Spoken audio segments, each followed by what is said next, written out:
Welcome to our third episode of our Rapid Road to 2200 series. In this video, we'll be playing one or two rapid games, and let's just see how it goes. Let's jump straight into our first game, and let's see who our first opponent will be. So we've got the white pieces, and we're playing against a 1965 rated player. I'm going to start off with e4, and let's see what our opponent decides to do. So we've got a Sicilian defense on the board now. So there's a few things I could try. I could try and go for a Smith-Mora with d4 and c3, or I could go for an Alapin with c3. I think I'm going to go for a little bit of a gambit with d4, but then obviously that relies on them capturing and then playing this move c3. And let's go for a little bit of a Smith-Mora gambit here, and let's see how well I can recall all this theory. So they played this move d6. I'm trying to quickly remember what the move is here because I don't really play the Smith-Mora too often, but I'm going to continue with this move knight f3. I'm trying to stick to the normal principles of it, getting two knights out, and now the move bishop c4 wouldn't really be ideal because this move d5 in the future could become a possibility. So what I'm going to do is I'm going to play this move bishop b5 check. We'll see what they decide to block with, and then our king is always ready to castle if we need to do that as well. So they played this move bishop d7. So we do have this option of capturing if need be, or we can just simply ignore that and instead try something else, because we've always got this knight ready to capture back, and that could add some pressure somewhere as well. So if I play this move bishop f4, trying to target d6, maybe they just have e5, so that's not great. But instead, what I could do is maybe play this move knight d4, and maybe somehow try and take advantage of certain things, because this also adds more, I mean, I guess you could say defense, but I'm trying to sort of get something to be able to capture back with, as well as this knight c3 knight. I'm going to capture on d7, and then now I'm simply going to castle my king with the idea that if they ever go for e5, I can simply jump into f5, and it does look pretty nice for us on f5.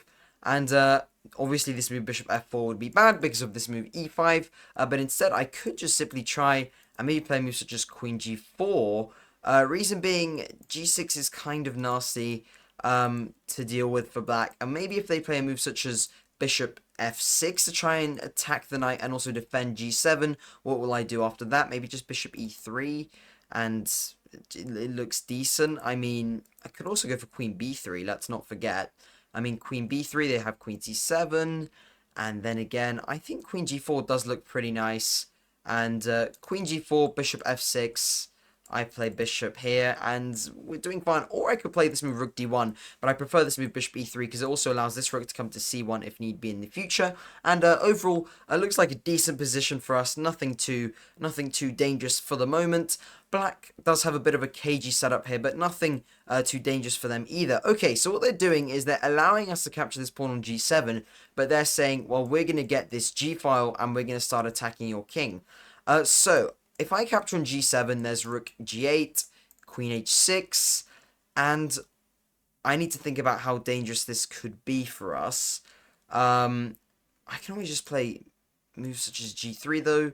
What if they play this, but then I just capture here? I'm going to go for it. I don't want to spend too much time this early on in the game, so I am going to capture this pawn on g7.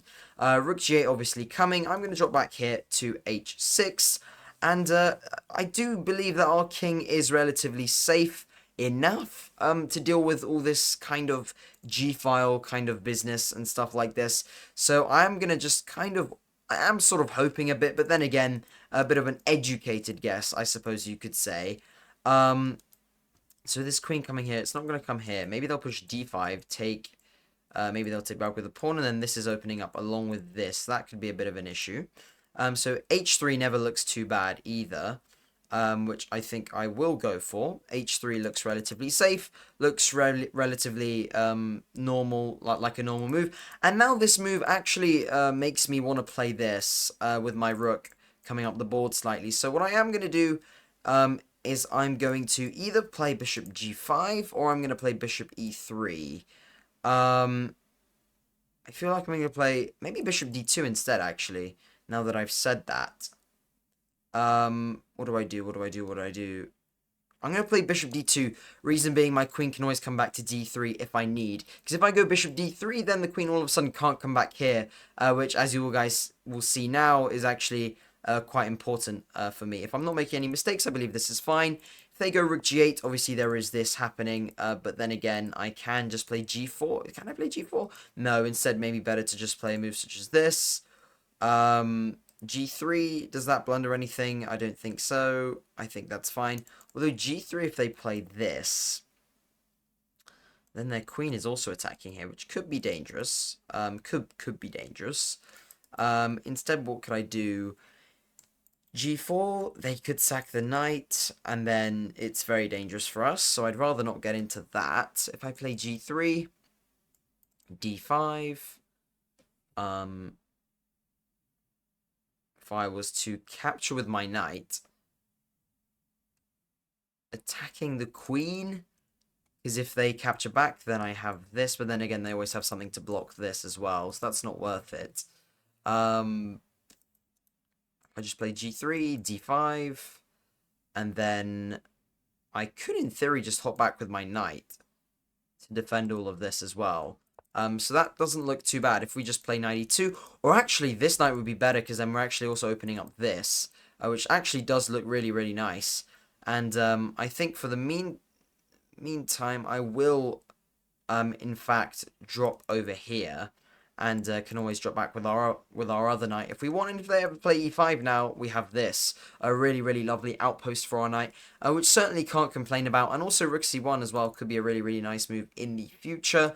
If I want, I think I might play that. I think they're trying to get, they're obviously not here, but maybe they're trying to come to maybe h5 and cause some trouble. Obviously knight f4 isn't, actually maybe it is an option. No, I don't think it is quite, because they take with attack on my queen. So I don't think that... Oh, wait, maybe knight f4 is an option. Never mind, because if they play e5, I have this. Which is a threat on this and this, and if they take, there's this anyway. I'm going to set a little bit of a trap here. I think if they play... I mean, it's attacking the rook as well. Wait, this could be a really, really cool move. Because this is attacking the rook. If they just move the rook anyway, let's say to g7, then I just take here. And it's already a fork on the king and the queen. And if they take anyway, then I just have another one. Wait a minute. I think we may have just found a really, really cool move. Oh, here we go. I'm not taking this, but instead I'm jumping into e6. And I think that is going to win us a queen. It's really quite an incredible move, this. Look at that. Absolutely beautiful stuff. And we pick up the queen. Quickly check that there aren't any better moves, but there we go. We pick up the queen, and that is a really, really lovely combo there. And we're up 4 points. We're not completely winning yet at all, but look, we're up 4 points. We've helped ourselves quite massively there, which is really, really nice. Although this e4 pawn is coming under a bit of fire, and also I am going to need to play a bit quicker than I currently am. Reason being, I haven't really got enough time on my clock yet. To play this slowly. I'm going to play this move, king g2, king h2, which also allows my rook to come to g1 to defend this file in the future.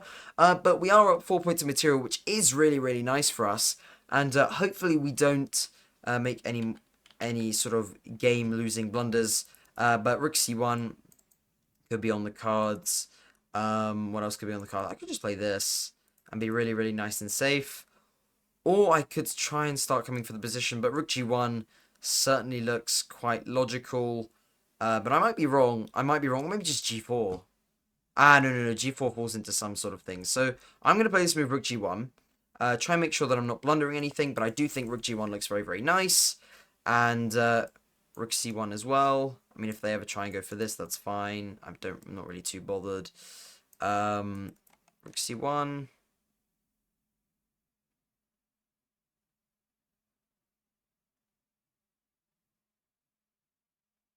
Yeah, I'll play rook c1. If they play h4, I guess I could just play g4, and there's no real issue there. Because now even if they decide to sack, I can take back, because there isn't any fork, because I have my rook here ready to capture back, which is really, really nice. So that's really nice. What else could I do? I mean, this rook looks nice. I'm trying to think about certain ideas to bring my queen into black's position, and maybe start to gobble up some pawns, but... we'll just have to see what they decide in play here. So we've got a queen for 2 pieces, which is really nice. Now I'm going to take a sip of water. By the way, if you'd like to see any more live gameplay, you can check out the Twitch where I stream about once a week live playing Blitz and Bullet and things like that on Lichess. So if you feel free to check out that, link is in the description, of course. And so King D7 is played, and now I've got to think about what I might try and do here. This move, Queen here, does look really, really enticing. Let's try and sort of come into the position really a lot. But I really want to make sure I'm not blundering anything, but I don't think I am. So I'm playing Queen C7 here. And a move, maybe Knight C5, that does defend everything and block off all the files. But then again, I might even contemplate sacrificing as well, and then maybe... But maybe not. Oh, that was a little bit of a blunder. Oh dear. Oh dear, but maybe not a blunder. We've got to treat this as if it's a sacrifice, and maybe there's a way in which we can win that piece back. That was a bit of a brain fade there for me, for sure. But I guess that's what you got to expect just under the 2000 level, unfortunately. If I'm to give this check, they go here. Maybe I just capture this pawn first of all. But then I also need to be careful of this check here, because there's always this threat now as well. So I do need to be very, very wary of that. Although now I think I can just almost trap the knight, but not quite. Because if I go here, they have knight e4. Then things actually kind of start to become a little bit dangerous. So if I go here, they have this fork. Maybe I just play rook c... Then rook c3, knight e4. That's annoying.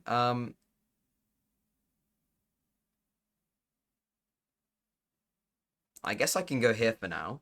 And then I can always bring my other rook to defend. Well, to attack this knight. And I'm going to try and find a way in which... Okay. I think that's fine. Yep. I mean, as I explained earlier, that's the reason why I kept my queen ready to defend f3. And now it looks pretty nice for us, because we blundered a piece, they blundered a piece back. To be fair, it was a little bit difficult to see this queen, probably if you're playing as black, that's what it looks like. It is a little bit difficult, but then again, probably should have seen it, my opponent, but it is always, look, chess is complicated, and he probably was calculating other things as well, and things can be overlooked. But now I think I should try my best to take advantage of this as soon as I possibly can. If I play this, they play this. Or maybe I just I'll bring this here. Attack this pawn. I don't think I'm blundering anything. Although I do only have 1 minute left, so this is pretty important. This is pretty important here. So I've only got 1 minute left. My opponent is 6.5 minutes almost. Well, more than that. And so I just have to keep applying pressure and using my strengths where I have them here, which I think this will be captured. And the position will start to fall, as we can see here. I'm going to capture here very, very quickly. If they go here, I think this looks very, very nice. If they go there, I can capture this bishop. And I'm just going to keep on capturing until mate. And our opponent does resign. A little bit of a cool match there. Certainly a cool match, which we played. And I think we'll finish the video up there for today. I think one nice game getting in midweek. Obviously, yeah, one nice game, and we got a win. That's nice. 11 rating points on the board. Feel free to subscribe if you did enjoy, and leave a like if you enjoyed as well. Thank you so much for watching this episode 3 of Road to 2200, and see you guys in the next one. Bye bye.